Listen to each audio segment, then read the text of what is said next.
Good afternoon from the Bengal Club in Calcutta. Thank you very much for joining us at the um, fifth session of the first edition of the Valley of Words Festival, Kolkata. At the Bengal Club, we are all gathered here to listen to a rather interesting discussion.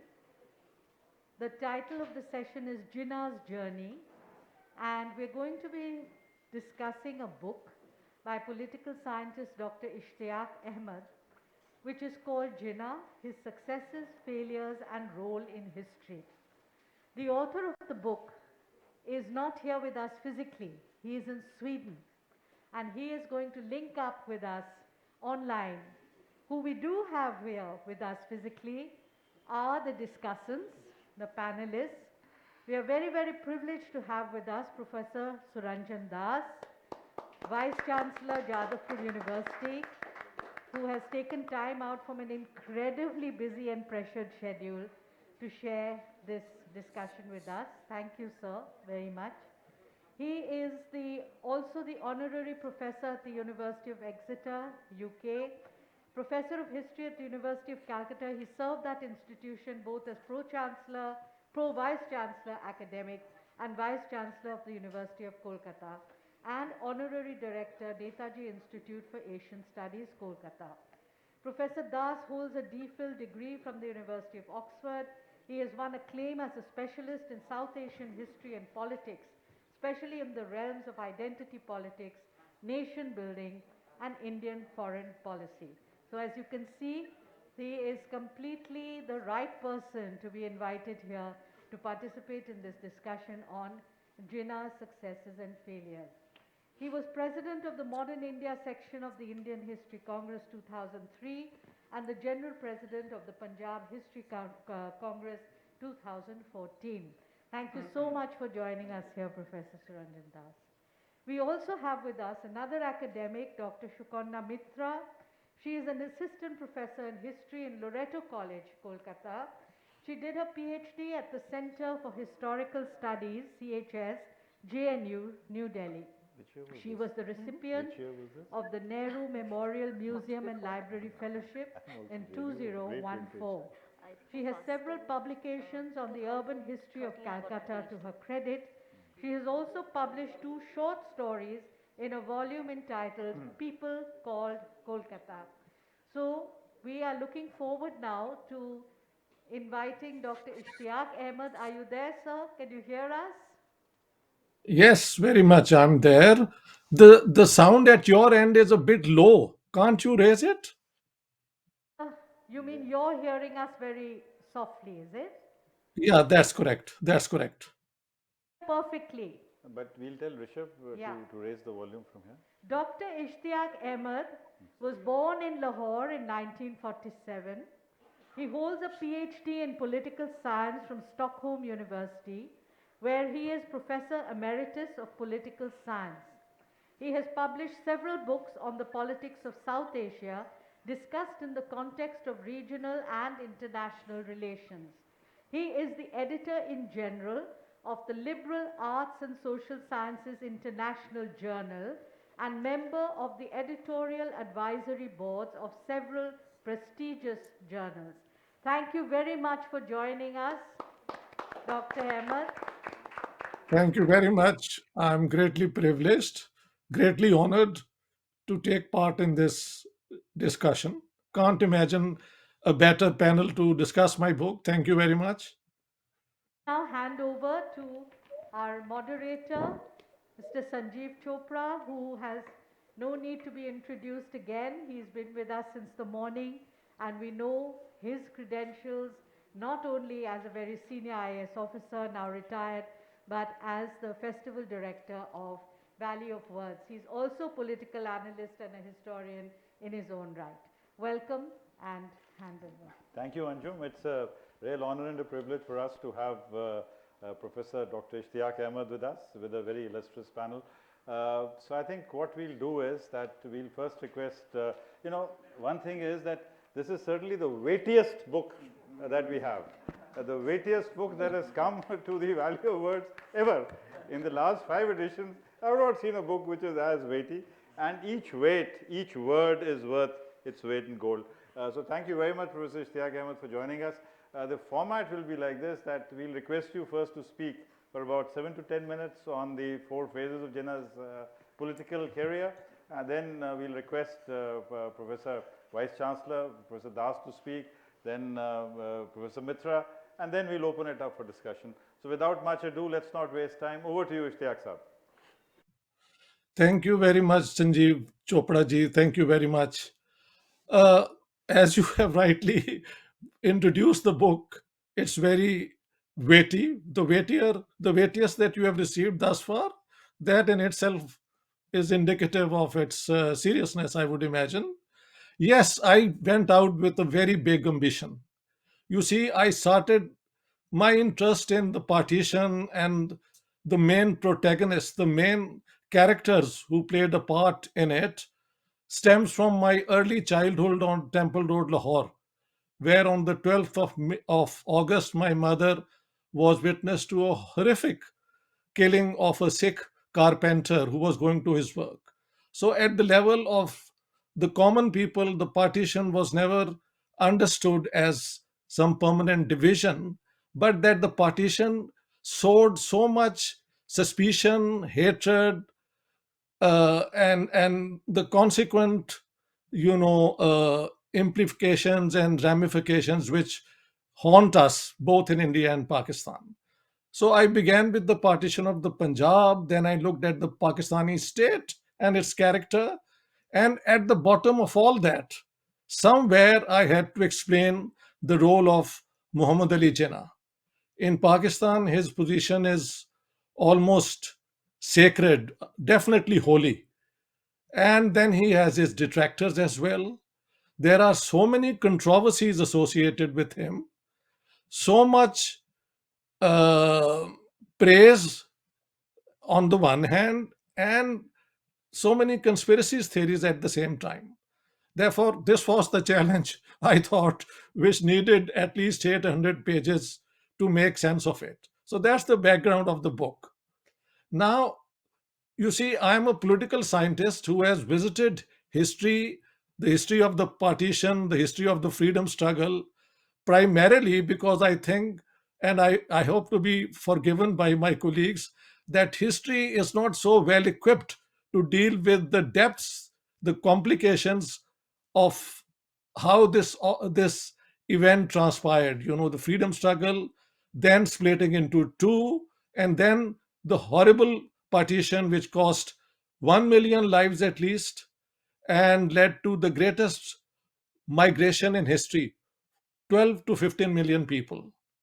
Uh, Alone in the Punjab, from where I come, 10 million people crossed the border uh, seeking safe havens, and at least 8 lakh lost their lives in the process, largely because of the rioting, the violent rioting.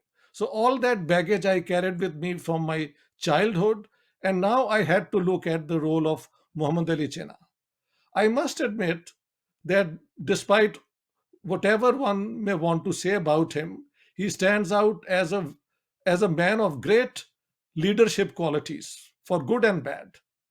And I think if you look at the 4 stages which I have uh, identified, I mean, I've never seen this done by anyone. People talk about Jinnah the nationalist and then Jinnah the Muslim separatist or Muslim nationalist. I say there are 4 phases in his life.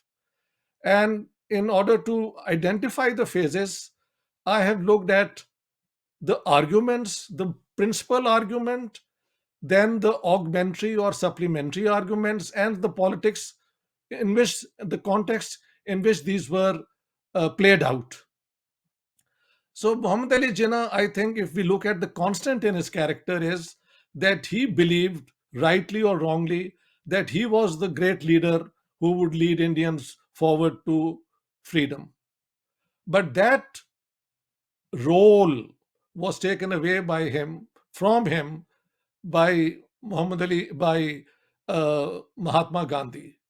I don't think that was a fair uh, assessment of Gandhi's relationship with him, but this seems to have continued to bother him down until I mention a speech from 1945 at Karachi, where he says the same thing, that look, Gandhi, claimed to be the spokesman of the Congress. Sometimes he's not even a member, and so on and so forth. So this was a fixation with him. And the four phases then are, the first is as a Indian nationalist, where the Lucknow Pact, I think, is the hallmark of his achievement, trying to convince both the Congress and the Muslim League that together they could work for the freedom of India, well, at that stage, self rule.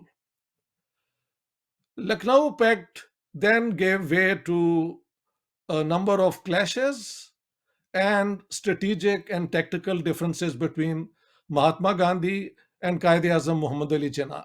These I have mentioned took place in the background of the Rowlatt Acts introduced by the British, followed by the Amritsar massacre at Jallianwala Bagh. If you look at Jinnah's speech in the Imperial Legislative Assembly, it's a very strong indictment of British rule. So at that time, Jinnah was a true Indian nationalist. And then, of course, comes the Khilafat movement. And the first myth I explored is that Jinnah was opposed to it and Gandhi brought the ulama in. That's not true. Jinnah was as much sympathetic to the cause of the Khilafat as was Mahatma Gandhi. In fact, it is the Muslims who came to Gandhi uh, pleading that without the help of Congress and the Hindus, we stand no chance to demand from the British a fair treatment of the Ottomans, as was promised in a vague way before the war, when the First World War started.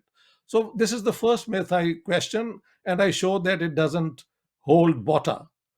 Then in 1924, it's Muhammad Ali Jinnah at the Lahore session who repudiates the Lucknow Pact.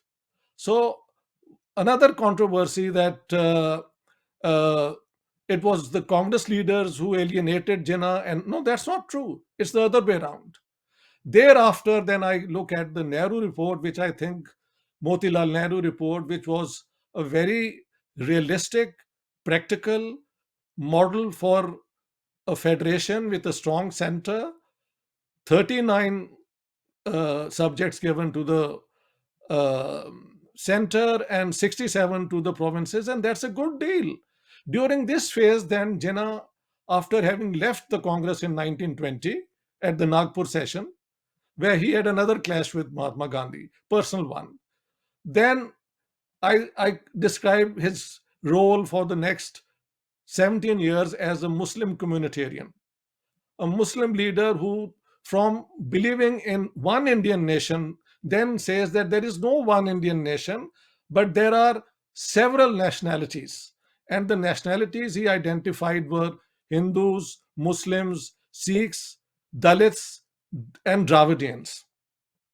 And then his argument was that such a collection of people and nationalities and ethnicities deserve to have maximum powers given to the provinces with only essential central issues left to the union government. And that's where the Motilal Nehru report and the rest come into clash with. And I think that stayed on till the very end. The Congress was willing to agree to a federation, making many concessions, but Jinnah was adamant that most powers should be vested in the provinces, and the center should only have things like defense, foreign affairs, communications, and the limited right to raise taxation, which I have argued as a political scientist is a non starter. A nation and a country with the magnitude of India, you need an effective center to regulate, development, to introduce change, uh, currency questions. There were so many issues which needed a strong, effective government. And I've shown when Jinnah gets Pakistan, he makes Pakistan 100 times more centralized than India ever became. So this argument in itself was not a very convincing one, even from a political scientist, point of view. This second phase is then superseded, I would say, after the 1935 Act, where the British come up with the idea of, they extend the right to vote to about 11% of the people. And this is important to underline. The Indian people of all sorts were never granted universal adult franchise, whereas Sri Lanka, Ceylon at that time, got it in 1932. So the British had some very peculiar reasons for not doing it to the Indians. And I believe that had that happened, we may not have had the partition, because it was elite level voting which created all the mischief, I think. But let me not transgress from the third phase. The third phase is where Jinnah's great popularity as the man who not only changed history but geography comes into being. And it is the result of a number of unintended consequences, I would say, of, let's say, some decisions of the Congress. One was that in the 1937 elections, the Congress won handsomely. The Muslim League was routed especially in the Muslim majority provinces of northwestern India, Sindh, Punjab, northwest frontier. Uh, Balochistan was then not a province at all. In Bengal, they did relatively well, but still, 44 went to the non-Muslim League party and 40 came to the Muslim. They were reserved seats for the Muslims from 1919 onwards. I mean, talking to an Indian audience, I don't have to underscore the point that 1919, the British effectively separate the Muslims and create a different constituency for them to pursue their communal interests. And that came to, harm the freedom struggle as it developed. So 1936, Jawaharlal Nehru makes a speech that in future India will abolish Zemindari. We will we will recast India in the light of the Soviet model of development. Now, I think that was a very drastic declaration. Not only the landlord as a class were greatly perturbed, of which, if you look at the class structure which had evolved in the 20th century, Muslims were either landlords, big, small, peasants, and so on, artisans, while the Hindus were more diversified. Some were landlords. There was a very strong, educated middle class of professionals, a smaller one in the Muslim League. Then you had industrialists like the Birlas and the Tatas supporting the Congress. So the support base of the two was very different. Jinnah could capitalize on this threat of Nehru. And then Nehru made another statement after the 37 elections that there are only two powers in India, the British and the Indian National Congress. A leader of a lesser metal, I have argued, would have caved in, but not Jinnah. He took up the challenge and he told the Bombay governor that henceforth I'll use communalism to create a difference between Hindus and Muslims. So the two nation theory, already being tossed around in India, sometimes Hindus, sometimes Muslim, now got support of Jinnah, who then on the 22nd of March 1940 makes this marathon speech, which I call the foundational speech of the Pakistani state, in which he then goes about, dehumanizing, demonizing Hindus as a people with whom Muslims can have nothing together. That these were two hostile nations, And the only way to save India from civil war was to separate them and give them separate states. And that has been important for me because there is a popular myth generated at Cambridge and which has gone along wrong in different academic circles that Jinnah never wanted partition, and he wanted a power sharing deal. One point maybe I must make before I wind up is that I make a big point of the role of ideas. The value of words is about words, and ideas is how words give shape. And I've said that the creator of ideas, the innovator of ideas, and the ideas are two different things. Once an idea becomes part of mass consciousness, you cannot make it disappear. It's greater than you as a leader and whatever benefits or advantages you wanted to draw out of it. And that has a bearing on what happened subsequently in Pakistan. So the two nation theory saying that we need partition in order to save Islam, I've given arguments in order to save Muslims from annihilation. These are Jinnah's words. And then I also mentioned that to the Muslims of the Hindu majority provinces, he told them, don't stand in the way of your brethren.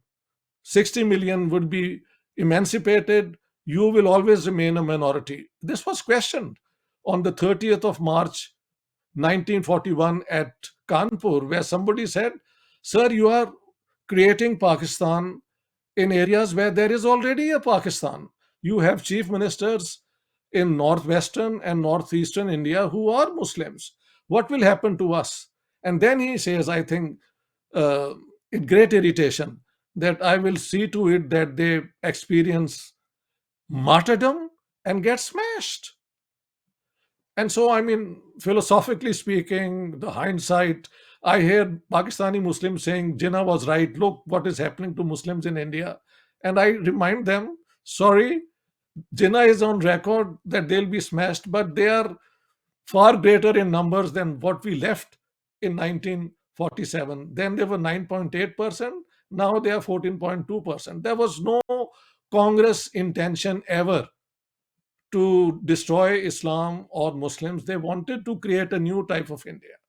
Anyhow, the partition story then is the role of the British. I think this has been underplayed, really grasped, theorized. And so I went to the 12 volumes of the Transfer of Powers, Mission volume, and the relevant volumes, and I've shown how British policy changed from opposition to any idea of Pakistan to uh, the diametrically opposite position that we should have Pakistan because it should be a frontline state armed with Islam and British science. Science is a euphemism for the British. It means British arms to prevent a Soviet move towards South Asia. And they say that we should ask Muhammad Ali Jinnah and the Muslim League to grant Karachi port facilities, Pakistan air bases, and Muslim manpower. And I have argued in my Garrison State book, look, already the British plan was put into practice in Afghanistan. So all this has been done by the British as a twilight decision. Now we come to the final stage. I think my 10 minutes are probably over. I'll quickly deal with it. I have argued that the main focus of Jinnah was to bring about the partition of India. And as a lawyer, he employed all those arguments which would create cleavages, wedges, differences between Hindus and Muslims.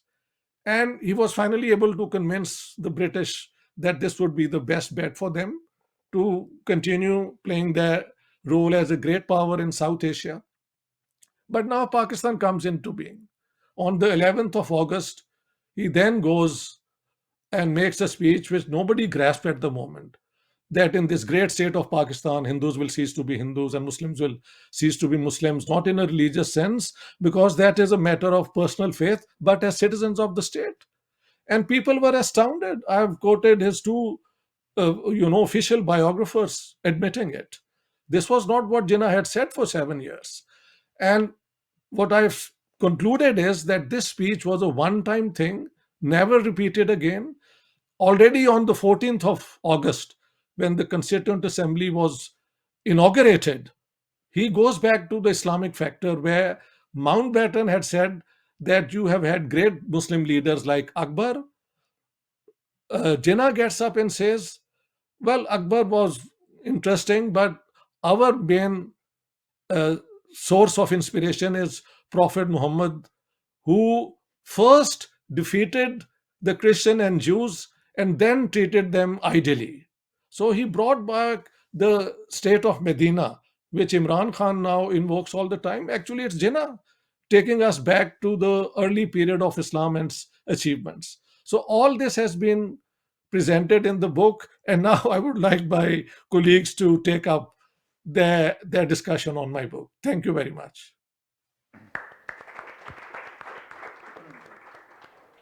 Over to you, sir. Thank you. Our moderator, Mr. Sanjeev Chopra, my co-panelist, Dr. Sukanya Mitra, distinguished members of the House, of course, Professor Ishtiaq Ahmed. Sir, please speak a bit louder. There is a problem. I can't hear. Discuss the book physically, but this is not the time. And interestingly, distinguished members of the House includes many new faces. Ambassador Srinivasan is here. I see Dr. Monabi Mitra here, and of course Anjum, who reminds us of the very wonderful days, those wonderful presidency college days. Thank you, Anjum, for giving me this wonderful opportunity of taking part in a panel which I'm sure will be extremely fruitful and at the same time provocative. Well, let me first congratulate Professor Ahmed for providing us with a biography of Muhammad Ali Jinnah, which is extremely lucidly written but at the same time thought-provoking. Not necessarily based on new archival sources, but based on an effective use of the speeches and statements of Qaid-e-Azam and published collections of official papers and the secondary literature. Professor Ahmed, you have given us a new entry point for reconstructing the role of Jinnah in the history of subcontinental politics. Thank you very much indeed. Now, Jinnah is credited by many, as Professor Ahmed points out, for changing the course of history by creating a new nation state. And Professor Ahmed concludes his masterly work by describing him as, I quote, one of the most fascinating political leaders of the 20th century Indian subcontinent, unquote. Of course, Jinnah played a crucial role in ensuring the partition of the subcontinent, in creating the process of what we now call the prelude to the partition. But whether he was a fascinating personality and whether he sought to shape the historical process in the same way as Mahatma Gandhi did or Nelson Mandela did remains a matter of debate. After all, the ideological base of the Pakistan movement was exploded once in 1971 Bangladesh emerged as a sovereign independent entity in the Committee of Nations. Now, taking the opportunity of Professor Ahmed's presence, I would like to solicit clarifications on some of its basic contentions for the benefit of the reading public. First, if I am not wrong, one of the central concerns of the present book is to stress that for Jinnah, it was his ideological conviction for the two-nation theory rather than any politico-strategic considerations which remained the driving force for the Pakistan movement. It is in this context Professor Ahmed questions the argument of Ayesha Jalal's path-breaking work called the Sole Spokesman, Jinnah, the Muslim League and the Demand for Pakistan, which has forcefully argued that Jinnah primarily wanted to have constitutional arrangements so that at the center power could be shared by the Muslims and the Hindus once the British left the country. But since the Congress did not accept this position, partition became a reality.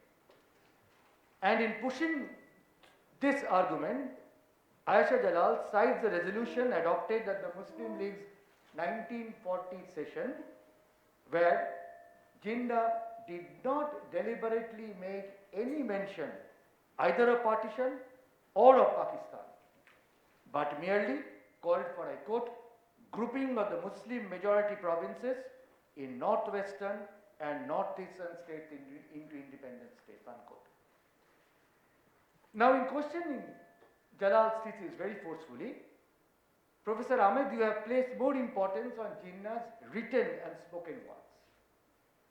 But can I raise a counterfactual question, and that is, to execute ideas, one needs a strategy. And was it because of the strategic consideration that Jinnah chose to deliberately avoid any mention of the partition or Pakistan in the 1940 Lahore resolution?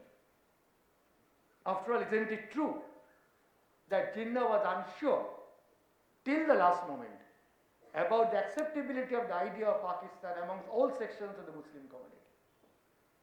After all, Muslims in undivided India was not a homogeneous community. And you yourself has outlined how immediately after the Lahore resolution, a whole range of Muslim organizations opposed the Lahore resolution. Professor Mushrul Hasan, in his penetrating works, have always underlined the survival of what he calls the Muslim nationalist conscience, even when the partition had become inevitable. So in such circumstances, my question is, will it be unfair to contend that at least in the 1940s, Jinnah was much more interested in becoming the sole spokesman of Indian Muslims, which he tried to do on the one hand by keeping the Indian Muslims confused about the notion of Pakistan, and on the other by trying to outwit both the Congress and the British. Professor Ahmed, you bring to light speeches and messages of Jinnah to underscore the point that Jinnah never showed any interest in united India. And you underline the point that instead he repeatedly stressed the need to partition India to create a Muslim state. But still we need to answer a question. And the question is, if Jinnah was so steadfast on his demand for Pakistan in speeches before and after the Lahore resolution, why did he ensure that neither the word Pakistan nor the word partition was included in the Lahore resolution? Besides, as with any other successful politician, in the case of Jinnah too, we find a gap between what is said and what was actually acted at the ground level. Professor Ahmed himself tells us how at a time when Jinnah would publicly proclaim a modernist stance on Pakistan, and even as he just pointed out, speaking of treating minorities generously and fairly, Jinnah granted tacit support to the use of Islamic rhetoric during elections, and even encouraged the peers to whip up mass hysteria in favor of the pristine state of Medina of the 7th century. Professor Ahmed, you yourself inform us that Jinnah even struck secret deals with the clerics and gave assurances that Sharia would be supreme law of Pakistan. Professor Ahmed, you also cite instances of occasions of Jinnah replacing one speech by another, causing a paradigm shift. In this context of the double talk strategy that Jinnah adopted, the question is, how can we place a premium on Jinnah's speeches and statements to counteract the argument that Jinnah initially wanted power sharing at the center and not partition? After all, Professor Ahmed himself contends that Jinnah had, and I quote, no consistent idea of vision of Pakistan that emerged, unquote. Having made this methodological point, could I very quickly raise certain other questions for clarification? First, In page 2 of the book, it is stated that after 1940, the Muslim League was transformed to a mass-based party. It would be a great benefit for us if Professor Ahmed could please underline this process of transmutation. The question I pose is, did the process of transmutation and transformation of the Muslim League occur mainly through religious mobilization, mobilization along religious lines, or also by projecting the idea that an Islamic state would be a solution for the grievances, socio-economic grievances of all the Muslim subalterns? I have here in mind a very important book from Tajul Islam Hashmi. He has this powerful book called The Pakistan as a Peasant Utopia, where he has demonstrated how the idea of Pakistan was presented to the Bengali peasants, which would settle their contradictions, class contradictions, with the Hindu landlords. But as events proved, that presentation proved to be generated a false consciousness and resulted to a stultification of class struggles. Similarly, we need to explore how Jinnah could generate support among the subaltern Muslim classes in North India, Punjab and Sindh for the Pakistan demand. This is crucial to understand what Professor Ahmed rightly contends, and I quote, the need to place Jinnah in the thick web of ethno-cultural, religious, ideological, economic and security linkages, unquote. Secondly, Professor Ahmed has wonderfully identified the 4 phases in the political career of Jinnah. And you referred that the second phase was the communitarian phase and the third was the Muslim nationalist phase. My question is, what would be the dividing line between communitarianism and communalism? This is very important.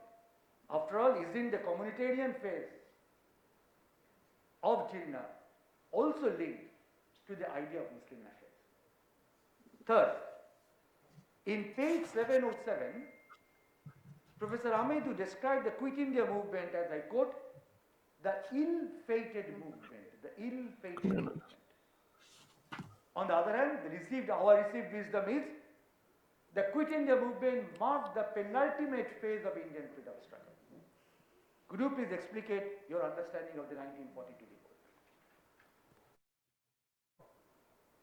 Let me come to Professor Ahmed's very explicit discussion of the post-Pakistan phase of Jinnah, where he unfolds the process of Jinnah flouting his office, acquiring powers and not permissible under the parliamentary system of government. Surely this was possible because of the inherent politico-structural differences of the two successor states. While the Indian state right from the very beginning was based on the principles of democracy, secularism and federalism, the Pakistan polity from the start demonstrated dictatorial tendencies. We need to ask the question, why? Is it because that while the Congress party, which represented mainstream nationalist force in India, had a democratic way of functioning and represented broad sections of society cutting across communities and geographical borders, the Muslim League was deprived of such features. Consequently, the Pakistani polity provided a space for the military and fundamentalist political forces. At a time when the Nehruvian India witnessed large-scale agrarian reforms and the process of industrialization, the Pakistani agrarian society tended to remain dominated by big landlords as it is done till today, and which I think has been this big landlord army alliance has tended to remain one of the basic factors promoting political and economic backwardness in Pakistan. The question is, to what extent Jinnah was responsible for this? Fifth, Professor Ahmed, you have rightly pointed out that Jinnah fell a victim of the Western strategy of using Pakistan as a frontline state against communism. India opted for non-alignment. Do you think from hindsight, India benefited from non-alignment? While Pakistan in the long run did not gain a multiplier result from the Western alliance system. Fifthly, could I raise a point about the British role in the rise of Muslim nationalist politics? Professor Ahmed, you have very clearly referred to Jinnah playing the British card in weakening mainstream nationalist politics. You have also indicated clandestine involvement of British intelligence in the partition riots in the Punjab. In my own book, I have also referred to the British inaction in containing the 1946 communal riots in Bengal. And I am reminded of a very pertinent remark that John Smith, the private secretary to the Bengal governor, is claiming, and I quote, "What a truly remarkable achievement it was to create two new dominions and to divide two of the largest and most troublesome provinces in India, Bengal and the Punjab," unquote. My question is, in this context, would it be wrong to assert that without British complicity, we would not have got a Jinnah as we did? Finally, let me step a little beyond the contours of the present volume and broach an issue which is certainly central for the understanding of Jinnah. And that is, the question is, was the 1947 partition inevitable? I raise this question because a number of recent studies has questioned the teleological notion of communal politics and violence, which makes us doubt about the inevitability of the communal prelude in Bengal and Punjab politics of the 1940s. I refer to the works of Hoymonti Roy, Shoini Mujumdar, Shemonti Ghosh, Shekhar Bandyopadhyay, who have forcefully questioned the singularity of Muslim politics in Bengal. In my own work, I have also tried to underline the point that communalism in Bengal was never a static phenomenon. Political pendulum in Bengal always oscillated between nationalist politics, secular politics and class politics. There was no single point in history in Bengal where the Muslim community or Bengal community was inevitably linked to a policy of mutual hatred. On the other hand, at one particular historical conjuncture, the same Bengali, the same Hindu Bengali or same Muslim Bengali behaved in one particular fashion and at another point behaved in a completely different fashion. Interestingly, what is true for Bengal is also true for undivided India. In Punjab, for Punjab, Niti Nair has shown the survival of multiple loyalties even before the partition. In the United Provinces, scholars have shown that there was no homogeneous acceptance of Pakistan among the Muslim community. Mushiul Hasan has referred, as I said, to Muslim nationalist conscience in UP. Late Papia Ghosh's research has demonstrated a large number of Muslims in Bihar did not accept the idea of Pakistan. The Khudai Khidmatgars in the NFWP, the Arhar, the Khaksas, leaders of the Sia and Momin conferences, all opposed the idea of Pakistan and partition. In other words, a series of regional and local studies have unfolded the survival of political processes which were opposed to the idea of Pakistan and to the idea of partition politics. But we need to know why the possibilities of non and anti-partisan politics came to be stultified and communalization of Indian polity became a reality. At a time when Mahatma Gandhi himself became a lonely figure and he distanced himself from those of his Congress colleagues whose political careers, I quote his own words, he had carefully nursed and would ask himself if a free India had any need of him as it had when it was in bondage. Time therefore has come, Professor Ahmed, to unfold the complexities of human experience of the partition of South Asia, moving away from the traditional attempts to use the episode for shaping competing national identities. And I was wondering whether Jinnah could be placed, the entire life and career of Jinnah, particularly from 1940s onwards, can be placed in this particular problematic. Let me end by contending that the mark of success of any book is its ability to provoke discussion and rethinking even on a known subject. Professor Ahmed's book on Jinnah, Mr. Moderator, sir, has fulfilled both the criteria. Absolutely. The book has surely taken us back to an important moment in our lives. Thank you very much indeed.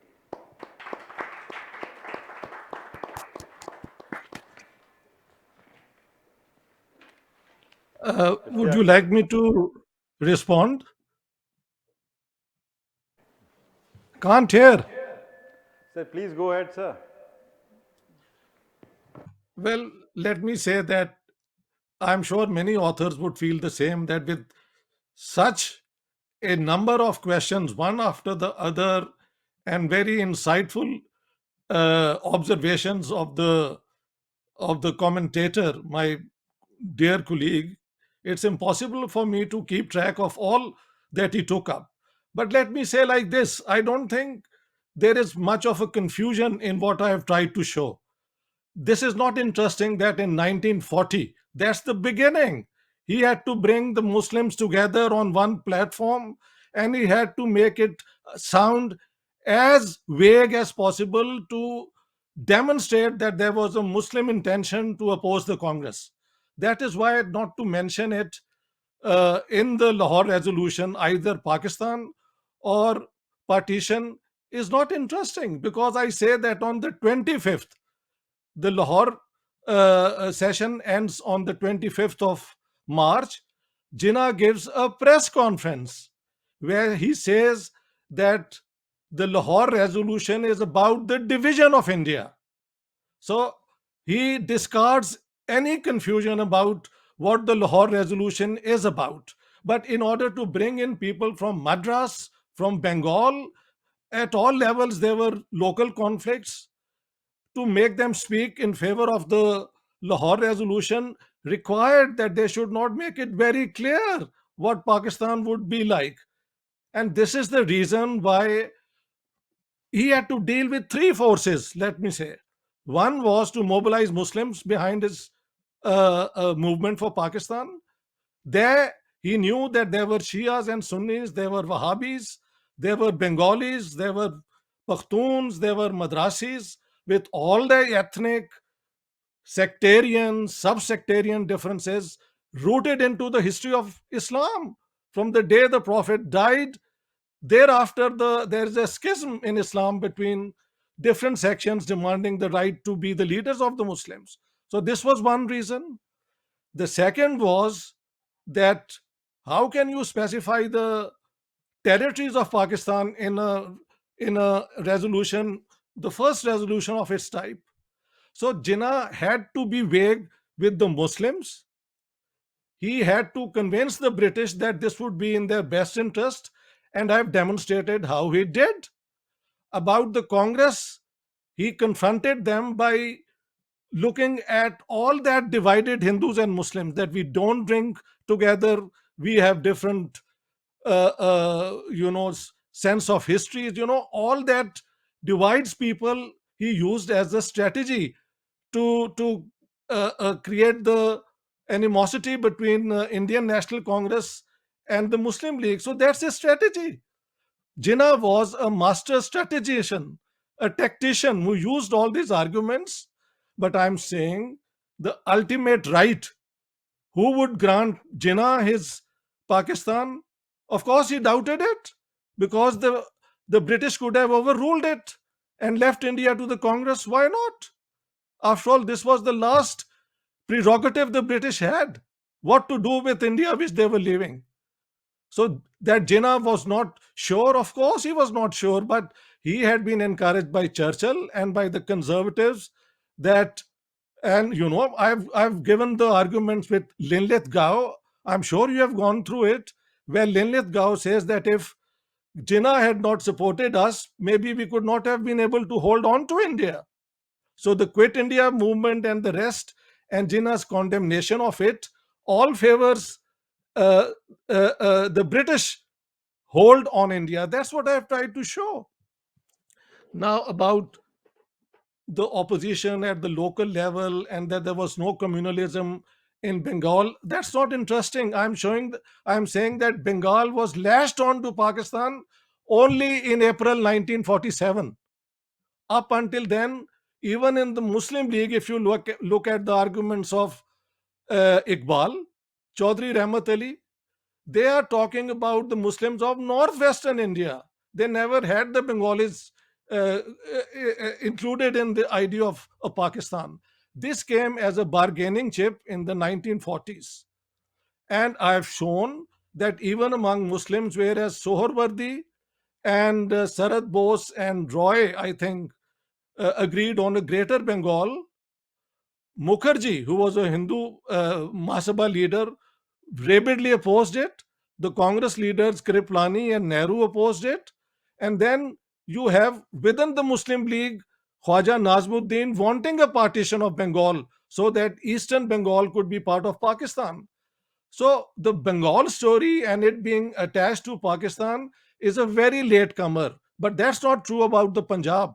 In the Punjab in 1940, when this resolution was passed, within a week, the Sikh Nationalist Party led by Sardar Sundar Singh Majithia comes out and says that if the Muslims want a partition of India, then we will ensure that the Sikhs and Hindus are not forced to live in a communal Pakistan. So, I mean, all these things were taking place at a time, and there was an unclarity about how the future will look like.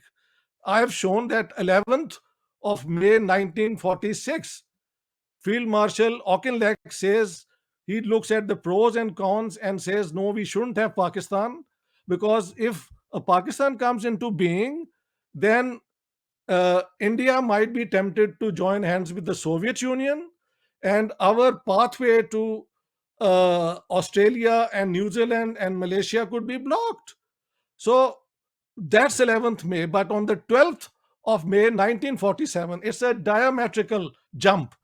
The British military, the three heads of the armed forces, the hero of the Second World War, Field Marshal Montgomery, and three characters from the colonial office, they come together and prepare a memorandum in support of Pakistan. So the decision to create Pakistan was essentially a decision the British had to make. Jinnah wanted Pakistan. He never wanted anything else. And I've shown during the cabinet mission plan on the 4th of April, he was delivered an ultimatum that Mr. Jinnah, if you can't show that Eastern and Western Pakistan can be defensible and economically viable, you leave us no choice but to leave India united, which means to the Congress. And it is at that moment that Jinnah has then to choose between accepting the cabinet mission plan with all the provisos to leave it in 10 years and his declaration that we'll do everything to get Pakistan, or to leave it to India, and that means to the Congress. So all this happened at the very late stage in the history of the partition. Now about Jinnah making, why do I rely on his speeches? What else should I rely upon? Should one from 1940 till the end when Pakistan comes into being never mention any of his speeches which over and over and over ad infinitum say that we want partition, that the Muslims will create more problem, 500 times more problem than the Hindus can because we are a military, martial people. All these speeches are there to convince that the British that the Muslims want Pakistan. But the thing is, who will grant Pakistan? The British could, and they did. So I think that's how I sum up. All your concerns are very interesting, but I think my book is very consistent. The reason I went into the Motilal Nehru report, I've said the Indian National Congress was very clear about what they wanted. There will be no state religion. Men and women will have equal rights as citizens. India will be a federation with a strong center. Hindustani will be the national language of Pakistan with two scripts.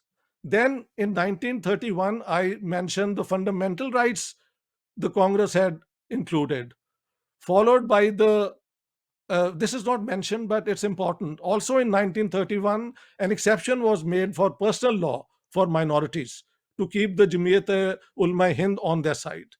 And then 1932 is the Pune Pact. So all of those are in the Indian Constitution. Why Jinnah didn't have any framework? He wanted all the Muslims with all their differences and their vote to support Pakistan, and he kept it very vague. So if I think that, Professor Das, you have to understand the point I'm trying to make. When you uh, uh, introduce ideas and you make contradictory promises, once you are gone, who will decide which argument of yours will prevail? And I've shown that the Pakistan he created was overwhelmingly Sunni oriented. And if you look at the politics of Pakistan, that's what has happened. Once the Hindus were gone, the Sikhs were gone, this two nation theory then turned inwards and started preying on the minority sects within Pakistan. Because once you develop an argument about someone that if you're not from my faith, you are not one of us. There is no limit to it. Within Islam, there is a perennial debate going on who's a Muslim. And so the Pakistan tragedy is that the Bengalis felt alienated. They took the chance and left. The Baloch are unhappy. There is a great Sindhi grievances about what Pakistan is all about. So Muslims were not a homogeneous nation. And I wonder if you have noticed, I have said there are two types of nationalism. One is the Germanic nationalism, where you base nationalism on the basis of descent, blood, faith, or culture. And that's Pakistan. Only Muslims are part of the nation. But then who is the nation? Who is the Muslim? And the second one is the French model, which is what the Indian National Congress adopted, that all Indians, irrespective of their religion, their caste, their cult, are Indians and entitled to equal rights as citizens. So the contrast or the comparison is all there in my book. I have actually, But this was taken care of discussion in Pakistan as well. Thank you very much. Thank you. It's a very, very interesting conversation. I think we need much more time, but the good thing is that this is being archived, and therefore I think this will lead to many, many more sessions. I have with me my colleague Professor Sukanya Mitra, also from JNU, like me. So you must get your chance. Yeah, definitely. First of all, thank you. Thank you to Anjum Katiyal especially for giving me the honor to share space and panel with somebody like Professor Das, and also I am very happy to meet Sanjeev Chopra for the first time. I hope this will not be the last time. I will just be very short because I have already seen warnings saying that it has already been I was feeling I was attending a class in JNU. Anyway, so or in Stockholm. Yeah, so I'll be very short. Dr. Ahmed, I would like to ask you, the first question that I would like to ask you, you have mentioned in your book that Jinnah, he warned the communists who had joined the Muslim League that they should desist from trying to use the Muslim League to propagate their ideology, since the Muslim League had an Islamic ideology to guide its politics and policies. And thereafter, when you are speaking about the fourth phase of Jinnah's journey, you show how the communists were treated as a pariah in once Pakistan was created. And then you speak of Zulfikar Ali Bhutto, who for the first time sort of aligned with pro-Beijing communists, and that sort of brought about some kind of peasant revolution in Pakistan. But my question was that why did obviously the communists, I'm sure, understood that the Muslim League was based on an Islamic ideology. So what did they hope to gain when they joined the Muslim League? Why did they join the league in the first place? That is one thing that I would like you to clarify. And the other thing was that when they did sort of get some kind of positive feedback from Zulfikar Ali Bhutto, why didn't they use their influence to sort of bring about a more democratic structure within Pakistan. And I mean, their influence, from what I gather from your book, was limited to land and related to Maoism. But why not a more, a more pro-democratic, or maybe their ideas were not accepted. So I would like a clarification on that. My second question is regarding how is Jinnah perceived by the new generation in Pakistan. You know, because these historical figures, as even in the previous session we were discussing about figures like Akbar, Dara Shikoh, sort of who go through different the perceptions about them keep changing. So I would like to know how Jinnah is perceived today in Pakistan, because you have already pointed out in your book that his idea of Muslim nationalism was faulty, and it was a construct. And within Let him respond to yeah, these yeah, two. okay, okay, fine, please. You can go yes. on and on and on. Yes, yes, yes. Please, if you could respond to these two questions first. Yeah, I'm glad you take up this question. The roots of all this are in what is known as the Adhikari thesis. Adhikari, Gangadhar Adhikari, was a theoretician of the Communist Party of India. You know, after the Soviet Union was attacked by the British, the Indian communists, who up until then were at the forefront of the freedom struggle, they came to the conclusion that now this war is no longer a war of imperialist powers, but a people's war, that the Soviet Union has been attacked, and therefore we have to oppose it, the war, that is the Germans. So they joined ranks with the British in India, and for the first time in 1942, the Communist Party of India could openly have their offices all over India. Out of that, the Quit India, you see, Congress continued to challenge the British to leave India. With the Communist Party of India now supporting the British, they take the opposite view. They take the view that India is, there are some oppressed nationalities. This is the term they use, and I have critiqued them very severely, because nationalities in Marxism are not entitled to separate states. Nations are. But okay, granting that, who were the nationalities? They mentioned Sindhis, Bengalis, Gujaratis, all linguistics nationalities. But when they came to the Punjab, they said the Sikhs and the Muslims are also nationalities. So the Communist Party of India then passes a resolution that Muslim communists should go and join the Muslim League and try to capture the stage and introduce class slogans so that Pakistan can be some sort of a progressive nation, whereas India under Gandhi would be a reactionary state. This was the thesis of the communists at that time. They came to Pakistan, they joined the Muslim League. Many of them are old friends of mine. I mean, I myself belong to the left movement and these people, so I know them inside out. Your second question is, uh, how did Maoists get? Now, I have explained that with Z.A. Bhutto becoming a friend of China because of the war that China had with India, that's the logic. So, what does that lead? It leads to the inflow of Maoist literature. And suddenly, the idea of a peasant revolution is discussed among left circles all over. But Bhutto was not a communist. As soon as he came to power and he noted that the communists wanted a revolution, he crushed them mercilessly. So the communist movement, I mean, you have Hamro Badi, Tumro Badi, Nakshal Badi, Nakshal Badi. In Pakistan, we had Hamara,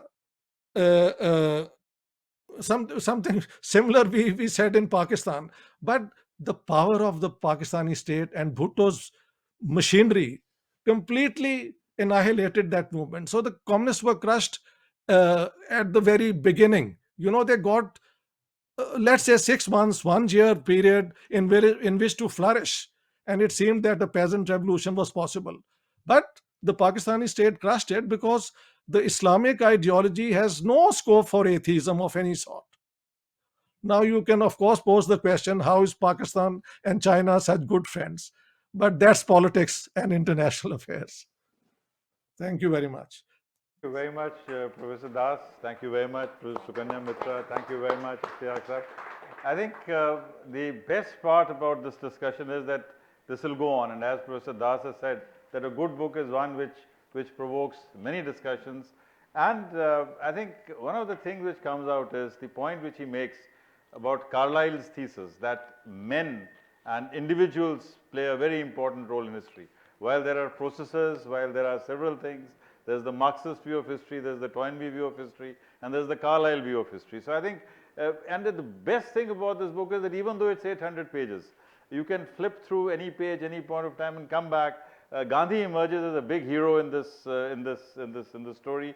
Thank you very much, Professor Ishtiaq Ahmed. It was great interacting with you. But for COVID, we would have loved to have you in Kolkata, the city of joy. I can celebrating understand. the joy of words here. Please join me in thanking our lovely panel. Thank you very much, sir. My very sincere thanks to all of you. Thank you very much. Thank you, Professor. Wonderful.